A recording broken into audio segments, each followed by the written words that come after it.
Hello, great people. 2027 is closer than you think, and the election is surely going to be a very tough battle between President Bola Ahmed Tinubu and the opposition if the political alignment and realignment and permutation is anything to go by. The big news is that, bearing any last-minute change of mind, Atiku Abubakar of the PDP and Peter Obi of the Labour Party are preparing to join the Social Democratic Party. In a moment, I'll leave you to watch a video of what I can call a slip of tongue, because the man wasn't prepared to say it, or should I say he didn't plan to say it. It was just like a slip of tongue, but then the deed has been done. In the person of Mr. Adewole, the candidate of the Social Democratic Party in the 2023 presidential election, then when we watch it, I will be reading something for you from the El-Rufai camp, then we'll be making a meaning out of it, then we'll be dissecting what is in this coalition, why must there be a coalition, and what is the implication of the coalition, both for the people that are coming together and the person that they want to wrestle power from, in person of Bola Ahmed Tinubu. Why choosing a new platform for a coalition when the PDP and the Labour parties appears to be stronger right now than the Social Democratic Party? We'll be dissecting all this and a whole lot more on this episode with your show plug, Dr. Omosoladeji. First, let us go and watch the video of the SDP candidate in the 2022 presidential election. Then we come back for some great discussion. Let's watch it. People joining my party, we are welcoming them. You can see how active I am in welcoming them. The only little issue we have with some of them is to change the culture where, if you have not been in an environment before where there are rules or where rules are taken seriously. Some of them are doing some Boy Scout black market operation. We are dealing with that, but we welcome them into the party. We believe that their coming in will strengthen the party. I am not at all perturbed that these names that you mentioned, El-Rufai, Vice President Atiku Abubakar, other people, even I'm told Governor Peter Obi is coming. A lot of people are coming. We welcome them. We don't have a problem with Peter Obi is joining SDP? Supposedly, until somebody joins, we don't know. But these people are coming. My national secretary has also informed me that they are talking, they are coming. I said, welcome everybody. There you have it. You just watched the video of the 2023 presidential candidate of the Social Democratic Party, where he made an assertion, or if you can call it a slip of tongue, that Obi is coming to the Social Democratic Party and Atiku Abubakar is also coming. Don't forget that Nasir El-Rufai has already joined the Social Democratic Party, and some political stalwart are already trooping into the Social Democratic Party. Now, before we answer some major questions as regards the coalition that I brought forward in my introduction, let me say something that is quite important, is this the first time that people will be given an hint of the moving over of Peter Obi and Atiku to the Social Democratic Party? Well, let me remind you of the statement that was written by Bashir El-Rufai when his father crossed over to the Social Democratic Party. He has something to say about Peter Obi, which I'm going to read for you. He said, Peter Obi is surprisingly not a bad person after all. My views on him have changed recently. My mind was poisoned by my former party members. And you will recall that he also made a post where he said Obi is coming. So this is not the first time that they will be hinting that Mr. Peter Obi is coming. But if there is no permutation, if there is no talks, they wouldn't be saying that, okay, Obi is coming. So that means that there are some things that is going on behind the scene. And now let us go into some quite crucial issues, which is why coalition?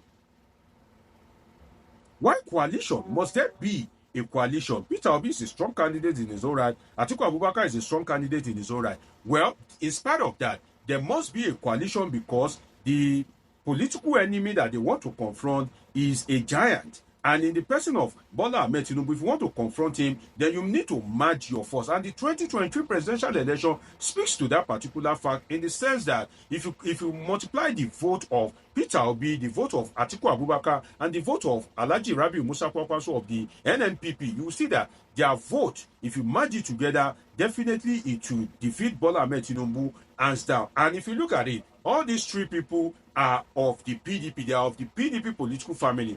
Kwankwaso was also in the PDP.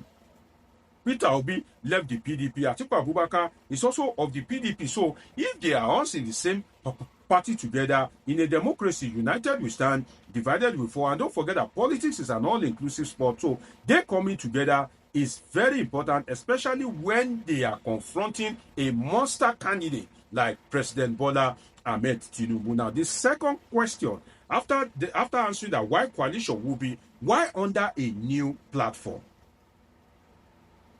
Why under a new platform? You guys can also come together under the PDP. You can come together under the Labour Party. Well, they need a new platform because Tinubu has put fire in the Labour Party and the People's Democratic Party. There are court cases here and there, although the judgment of the Supreme Court as regards the Labour Party seems to favor Mr. Peter Obi because Abure has been sacked, and Mr. Peter Obi couldn't trust Abure because it was Abure that said, oh, in 2027, there's no free ticket, that everybody has to contest and, earn their ticket. So now that Abure is out of the Labour Party, Mr. Peter Obi seemed to have some stronghold in that particular party. But then again, since there are court cases already and Abure will still have his own foot soldiers in the party, definitely it is better for them to go to a new platform. And don't forget that Nyesom Wike has been causing trouble in the People's Democratic Party, and the trouble that Nyesom Wike is causing in the PDP is bringing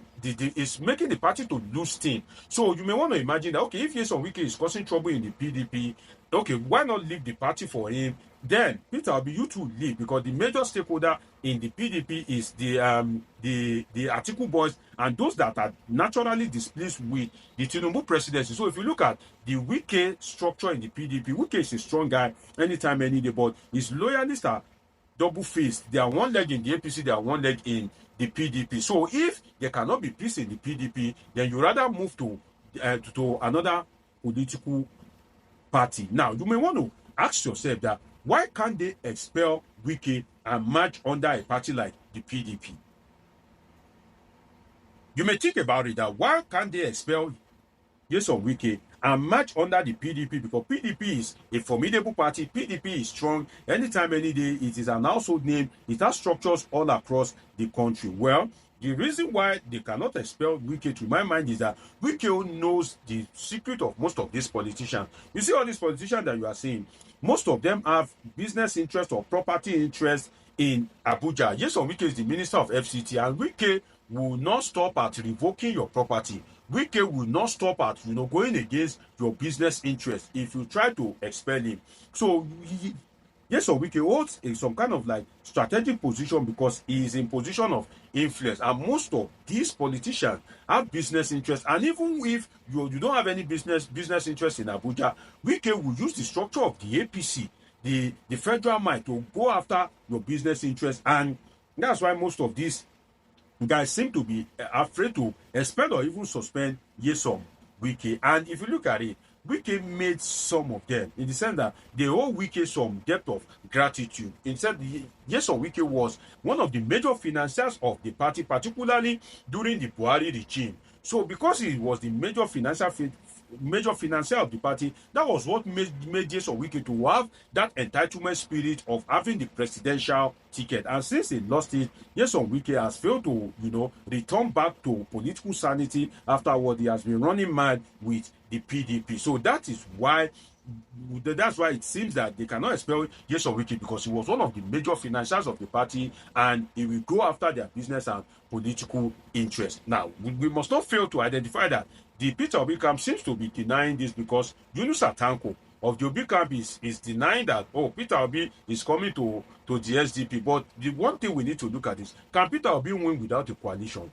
It's not possible, because if you look at Obi's performance in the 2023 presidential election, Obi didn't perform well in the north. So he needs this coalition with these northern political bigwigs for him to pull wonders in the 2027 election. And some of the bigwigs that we have right now is the likes of Atiku Abubakar and the likes of Nasir El-Rufai, the likes of Rabiu Musa Kwakwanso. So can Obi win without a coalition? And it is more of maybe than maybe not, because still now, I don't think that Peter Obi has that very strong political acceptability in the north. So he needs somebody to launch him in the north, just as Bola Ahmed Tinubu launched Buhari to the south. So Peter Obi too needs that, and the way he can get that conveniently is through a coalition. People that are strong in the north will kind of like merge with Peter Obi that is strong in the south, and perhaps they can deliver a presidency for themselves. And one thing that we need to look at is, at the end of the day, what will happen if Peter Obi now